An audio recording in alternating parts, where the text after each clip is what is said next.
but to bring into the game usable and operational formations which on the core level or division level can be plugged in.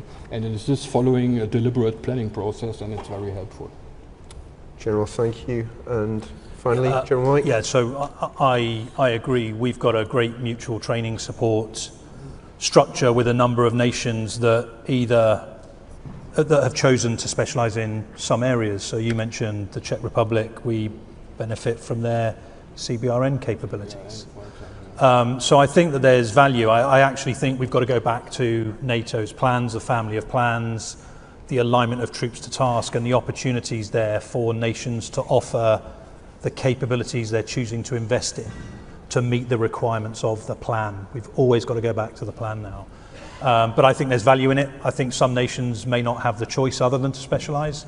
And I think organizations like ours and other corps would welcome some capabilities that perhaps we're not as privileged or fortunate enough to benefit from nationally as well. General, thank you very much. By my watch, we have 1 minute, and I promised that we'd end on time. I don't think I'm analytically capable of summing up something so complex as the European estimate within that time. I just note that we have 3 very important national views, but 3 views of an alliance of 32 allies. What I'd like to say to the generals on the panel is thank you for being very honest, and also notable not just in terms of this final panel, but I think the RUSI Land Warfare Conference this year in general is it's very clear that we're not just thinking about the problem, we're doing things, we're delivering, and I know you've got a very challenging time ahead on that, so thank you very much for your time.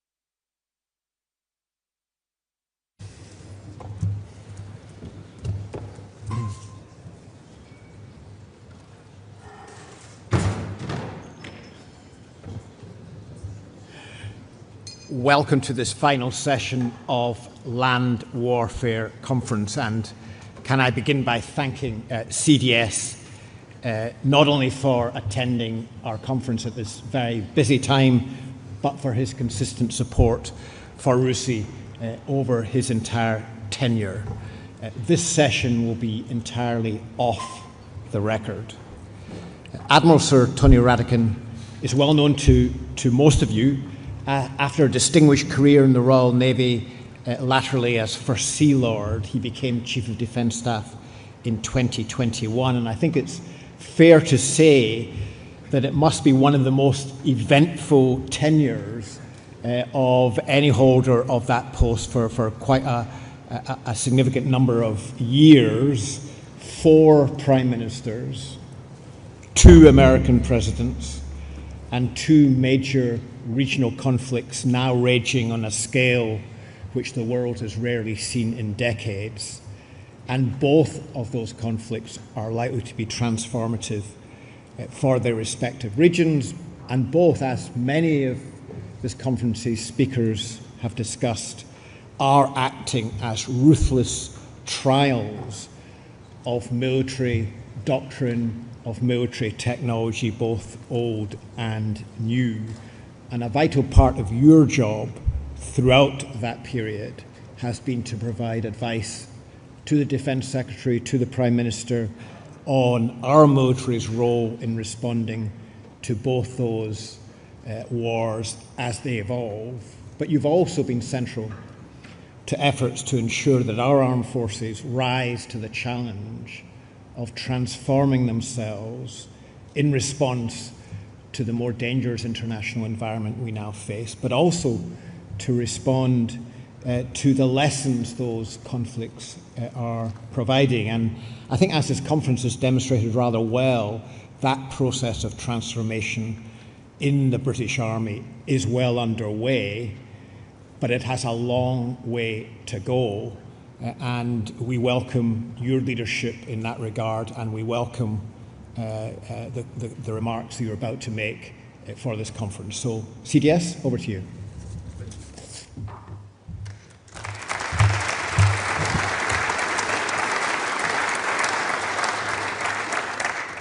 So thank you, Malcolm, and good afternoon, everybody. I'm very conscious, last year the backdrop was a war in Europe. This year the backdrop is war in the Middle East. Can I just reassure you, I have no plans to come to this conference next year. So, and before I start, I just want to say a massive thank you to the Army. Thank you to Rowley and the senior leadership, but to the whole of the Army for what you're doing. Because the way that you are grasping the NATO first mantle, the way that you are grasping modernization, your commitment to all of our allies and partners, I think is the leading light in terms of UK defence and what we need to do and what is happening. I read General Rowley's speech. I agree with everything that CGS says, and I've read some of the notes that have come from Commander Field Army, which are proof of things happening. And it's much stronger than where we were a year ago. That's a massive effort. And I really appreciate that as CDS so that we can use that to provide more choice for our government and reassurance to the Defence Secretary that we're delivering on the government's agenda. But I genuinely mean it when I say thank you for what it is that you're doing and the tone of all that's being achieved. I'll speak for about 10 minutes and then open it up to questions. I've got three main points. The peace dividend is over. This is an era change. It's profound. It's as much about the financial, the industrial, the societal aspects as it is the military aspects. The second one is that we are going to be okay. We are going to be okay because of the extraordinary security construct that we have, and we should have the confidence and self-assuredness to take our people with us and to give them that certainty that they will remain safe. And the third one is delivery. Now that we have a defence review, now that we have that clarity about the threats that we face, the role that we have to place ourselves into, it's about getting on with it in the way that the British Army is. The first one I'll touch on is that era change. This is not a bump in the road. War in Europe, conflict in the Middle East, the collusion of Russia, China, North Korea, Iran, which is much stronger than any of us anticipated and has happened more quickly than we forecast. The fact that we're now in a third nuclear age, the clarity of America focusing on homeland defense and its responsibilities in the Indo-Pacific, and an America that is incredibly candid in saying that Europe is going to have to do more for our continent, and that America will retain the nuclear guarantee for us, but the conventional role is going to fall on our shoulders. And then I think we also have additional clarity in terms of the SDR and what that's asking us to do, an emphasis on nuclear, on NATO first, on modernization, on being stronger in terms of embracing technology and innovation. Some of those lessons, whether it's what we're seeing Israel doing or our friends in Ukraine. The clarity that the SDR says in terms of a world that is becoming more dangerous and the need for our armed forces to be stronger. And then that's being backed up by government. So whether that's the additional funding we're getting or just completely different language to anything that I've seen in my career. A Prime Minister who speaks of a defence dividend and that defence is bringing a unity of purpose to the nation and to his government. A Chancellor who talks about the UK becoming a defence industrial superpower. These are enormous shifts, and they're ones that we should welcome. And that's ahead of that enormous conversation that's happening next week with the NATO Summit, and where does NATO go particularly in terms of its new financial ambition. So this is an era change, and the thing about era changes is that they are with us for decades. And that's the way that I've spoken on previous RUSI lectures, and that's the way that I see it now. And a shift that this won't be instant.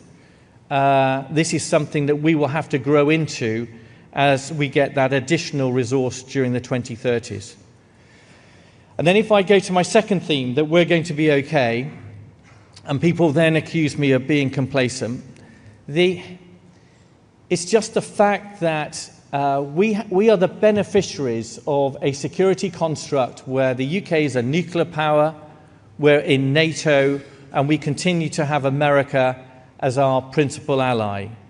And Europe is responding, $600 billion extra in spending since 2014, and now going to be spending even more than that over the next decade. NATO getting stronger, growing from 30 to 32, and looking to have an increasing overmatch against a dangerous Russia. And Russia is dangerous in terms of its malevolence and its ambition, but Russia is also weak. Last year, Russia gained 0.5% of territory in Ukraine for the loss of 420,000 killed and wounded. We're halfway through this year. Russia's gained about 0.25% for about 200,000 killed and wounded. And we should recognize that and the strengths and attributes that we have. And then the piece to me in terms of our confidence is that we should be confident that our strategy within NATO of deterrence is working. Russia is deterred. Russia does not want a war with NATO. Russia does not want a nuclear war. Russia is not going to strike against NATO nations because of our strength and our confidence, and that we are getting even stronger. And then I'll jump to my third point, and that is about the SDR and that theme of delivery. And for me, the SDR confirmed some of the ambition that's already in UK defence. The ambition to strengthen the British Army as part of the most substantial recapitalisation programme across our three services. The need to continue with the investment in nuclear, and that's enormous investment because we're renewing the nuclear warhead, we're renewing the SSBM fleet, we also have increased ambition through the AUKUS programme. And then it's continued ambition in terms of high technology and being able to win in the air with that ambition for a sixth-generation fighter. And then it's also identified some areas where we need to be stronger. Our offer and our leadership to the people in our organisation and looking after you better than we have been. The need to embrace an industrial relationship where we can use the technology and innovation in a much stronger way than we have been. And then it's also about a relationship with society where we don't want to scare our society. We don't want to do Putin's business, but we do have to reflect to our society that there are security concerns and that society is going to have to lean into making our armed forces stronger and making our society more resilient. And then if I focus on the army, I think it's clearer than it has been for a long time that we need an army that provides the Strategic Reserve Corps, and that's that core headquarters, it's both divisions. It's an army that has to improve its lethality, improve its mobility and its ability to respond, but also an army that needs to retain its confidence to be a leading army in Europe, both in terms of the ability to act, but also the ability to innovate and shape and to reflect how quickly we can shift from an army that is several generations too old and needs to accelerate to be a fifth-generation army. And then for me, the other piece is, when I say that the army's getting on with it, is to reflect so many of the things that you're doing. The fact that you now have 34 major programs which will spend over 45 billion in the next decade. The fact that between now and 2027, you will bring into service almost 1,000 new armoured vehicles. Those are massive changes. The Project Asgard and leading the way on that. 3,000 drones, 900 simulators delivered to units by August, and the ambition to double that in the next couple of years. And then some of the other sort of the standard army equipment sets that are now starting to be provided to the army, which I acknowledge we have been too slow in providing, and we need to continue that momentum and strengthen it over time. And that's really, because I want to leave time for questions, that's all I wanted to say in terms of prepared remarks. I thought I was going to be speaking from Paris, so I just had some bullets. But my main point is that one of saying thank you for what it is that you're doing, and that you're leading the way in terms of that drive to innovate and to modernize, and to maintain that confidence and to push the boundaries even further and more strongly. And then to recognize this is an era change, the peace dividend is over. We should be confident that we're going to be okay and we can respond to the threats and challenges out there. And that third one is we now deliver and get on with it. Thank you very much.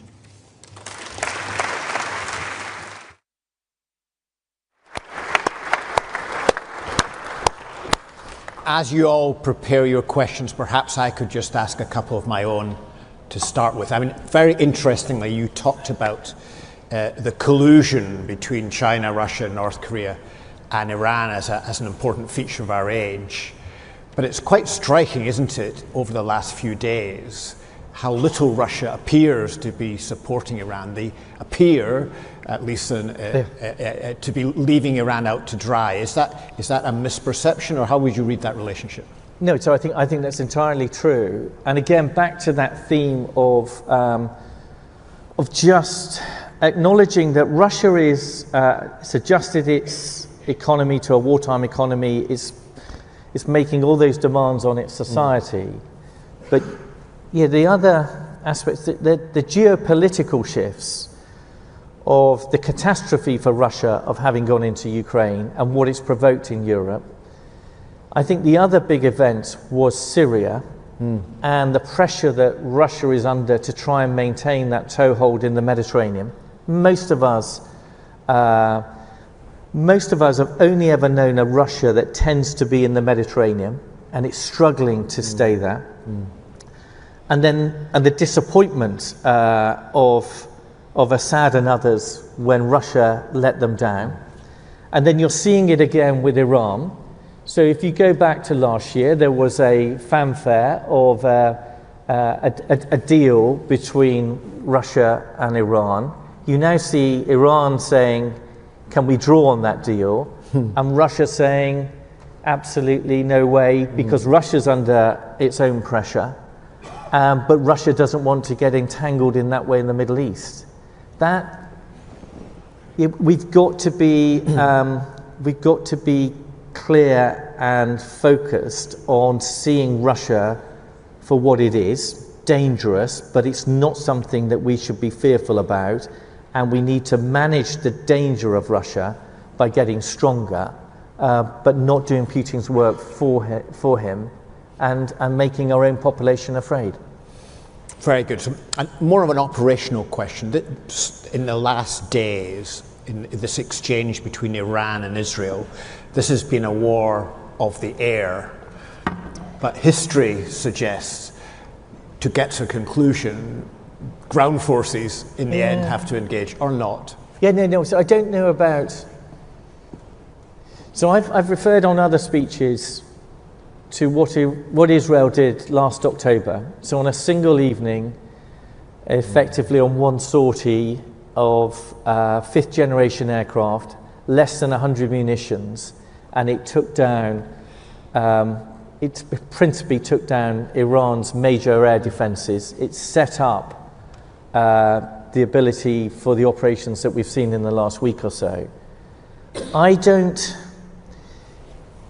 I'm wary of, it's all about air power, it's all about, everything behind the use of that air power does speak to what we would call an integrated force and a multi-domain approach.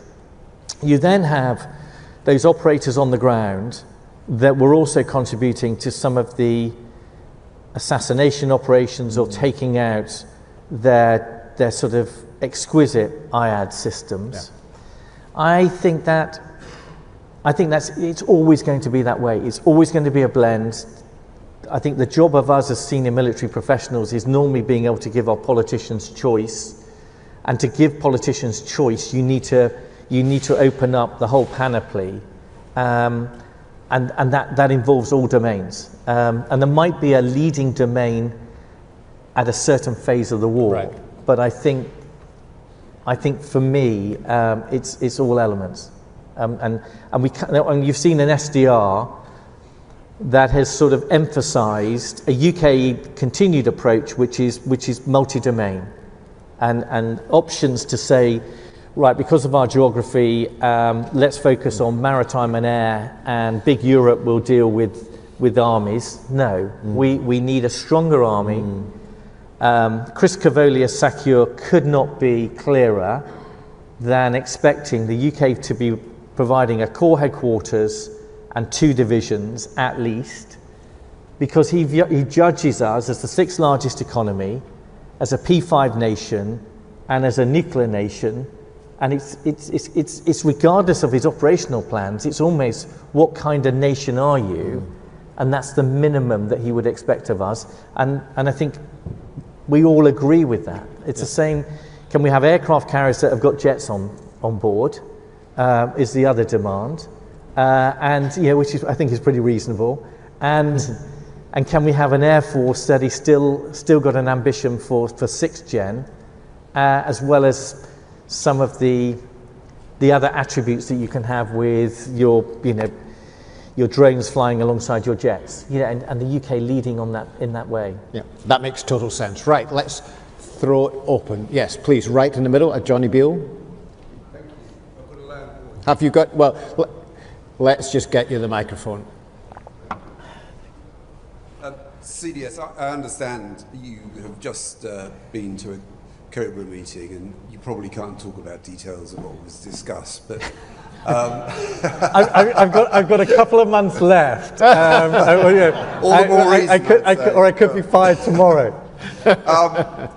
Can you just tell us what's going through your mind at the moment about your concerns about the situation in the Middle East, about protecting British military personnel in the region, British interests in the region, and are you worried that the US will join in this military action?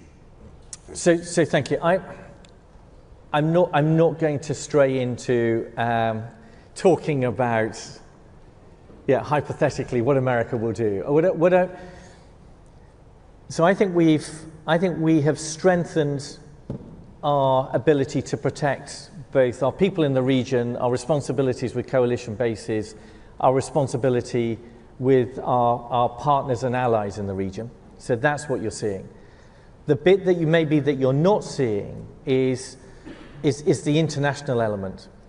So the conversations that go on with America to understand American thinking and how they're providing additional defensive support in the region. This sounds arrogant, the privileged position that you have in the UK, it was my predecessor, Nick Carter, that established the Dragon Group, which is the UK chairing a group of the Middle East Chiefs of Defence. We meet a couple of times a year. I had a VTC with them on Saturday afternoon, having had conversations with them on the Friday, again to get their sense of what's going on in the region, what are their concerns, how can we contribute, how can we learn from them as to what's going on.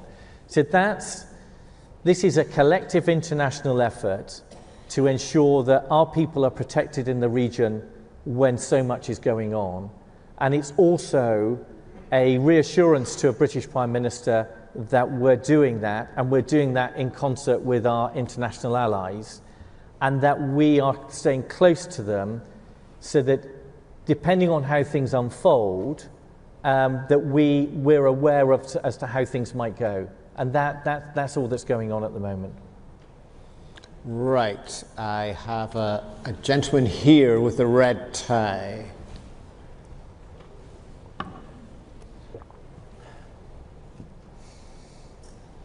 One last one. Hello, Luc Marchand, no particular affiliation. Just one point stood out to me in your speech when you mentioned that Russia is deterred. And it surprises me because the conflict that we are here discussing so much right now is the product of 8 years of a failure to deter. Russia has not been deterred. It's actually attempted sabotage operations on British soil. So it's clearly not deterred now. Are you sure, now that the public is finally waking up to the need for a robust defense, that it's time to tell everyone don't be afraid, that things are all right? Are you sure things are all right? Thank you very much. So thank you. I think we have to make the distinction between deterrence and the effectiveness of deterrence for NATO and the dilemma that Ukraine has had. And you're right to point out that this isn't something that started in February 22. And the way that I describe it, and when we shouldn't skip over the security construct that we have, and I don't mean this in any disrespectful way to Ukraine, it's just to reflect it's everything that Ukraine craves. So the importance of collective security, the importance of being a nuclear power, and if you're not a nuclear power, then you probably want to have a nuclear friend, and then the criticality for most nations of being close to America and the power that America still projects in the world. And then you're right to point out that yes, there have been sabotage operations by Russia throughout Europe. But if you look at what's going on in terms of a Russian aggression and the way that is being stymied by Ukraine, and Ukraine is being helped by European help and others, that I don't think, if we were back in Staff College 4 years ago, I think most of us would be surprised at how limited the Russian response has been. And that, to me, is a reflection of the inability of Russia and the success of our intelligence agencies, the success of our posture, so as to ensure that that sabotage is incredibly minor. It's something that we can sustain and deal with, and it's something that we can respond to if we have to in a much stronger way. And that's what I mean in terms of the way that Russia has been contained to the fight that it's in primarily, and this hasn't been something that is spread in a way that some of us may have anticipated if we'd been viewing it in the past. Okay, other questions? Right at the back there, please. Yes. Thank you, Deborah Haynes from Sky. Just sort of following on from Johnny Beale's question, predictably, and obviously it's off the record, could you give any sense of whether the UK is considering supporting the US if Donald Trump does decide to take action against Iran? And if you don't want to go there at all, though please do, could you give a sense, next week is obviously the NATO Summit, how likely is it that all allies, including the UK, are going to sign up to this 5% defence spending pledge, and within what timeline? Thank you. Thank you. So thank you, Deborah. So the way it feels to me, and what I think will be consistent all the way through this, is predominantly the support that the UK is providing to that force protection for our people that are out in the region, the responsibility that we have to our coalition partners, and the bases and the interests that we've all got in the region, and that support to especially our partners and allies that we've got in the region, again, to reassure them that in this war that's unfolding, that the UK is there and it's doing the best thing possible to protect them and their interests, and to try to soften any of the impact on what is a conflict at the moment, and depending on how that might unfold. I don't want to go into any more detail other than that, please. And then on your NATO question, there's an element of we only have to wait another week and then we'll see. But the mood music is an expectation that NATO is going to make again a huge leap and have 5% at its core, and 3.5% of that being on defence and security. That will have to. I don't want to get ahead of leaders and their decisions next week, but if you link that to my comments about an era change, that is huge in terms of what is happening and how we're responding to these geopolitical challenges. And I worry that because there's been, and you and other journalists have helped with the conversation, and the conversation is so out there and common, that we start to normalize that. It's not. It's extraordinary what is happening, and then we need to get behind that and ensure that our governments and our people get the benefit of those enormous shifts that are emerging. I think we have now run out of time, I'm afraid, but thank you so much for those really enlightening responses to the various questions we've had. And just to finish us off, I'm going to ask CGS to make some final remarks. Thank you. Thank you very much indeed. And I'm conscious that I stand between you and London's fabled, brilliant transport system. So you really got something to look forward to when you step out the door. So let me conclude by thanking all of you who have made the conference over the last few days such a success. I don't think Jack Watling needs any more praise from us, but I'll give it to you anyway, as well as to the team at RUSI, and importantly those staff here at Church House, as well as to the innovators who have joined us, as well as the sponsors who have made this possible, and to our own Army Comms and Engagement team who have facilitated. To the 17 Army Chiefs who have been here and the 54 countries represented, thank you so much for coming. It makes such a difference and it means a lot to us. So I won't try and summarise what we covered over the last 2 days, but there were three, and it's always three, isn't it? This is the sort of sentiment that has generally, we have felt, has landed and resonated most as a consequence of this conference. So really, first to Chris Donohue's point from this morning, it's really simple. We know the problem. We know our part in NATO's plans. They've been explicit. We know what needs to be done and what we need to build. From a position of strength, we are going to get stronger for the reasons that you say, CDS. We just need now to get on with it. And your point is, Chris, this has got to be real within 24 months. That's not to say it's over in 20 more months, but unless something is materially different, then we won't have got ourselves into that stronger position. So I think hopefully that's exactly what we are getting on with, and we want to help and share what we're doing if it's of relevance. The second, of course, is that no matter what the tech inflections are of the day, and we've had wonderful conversations about drones here, additive, are they here to stay, is there something? At the end of it, as it always has been, as it always will be, and as it is today, it's the soldiers who make the heart of our fighting system work or not.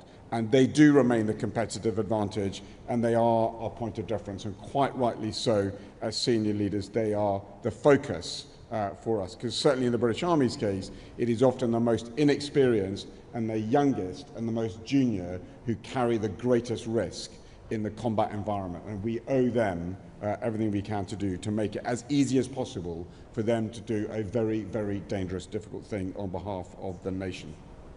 Thirdly, I think the sort of one of the star turns was Bobby Vedrell giving us his masterclass on understanding the role of capital markets and the importance of understanding how we diversify funding for a defence industry which, who knew, is now really trendy.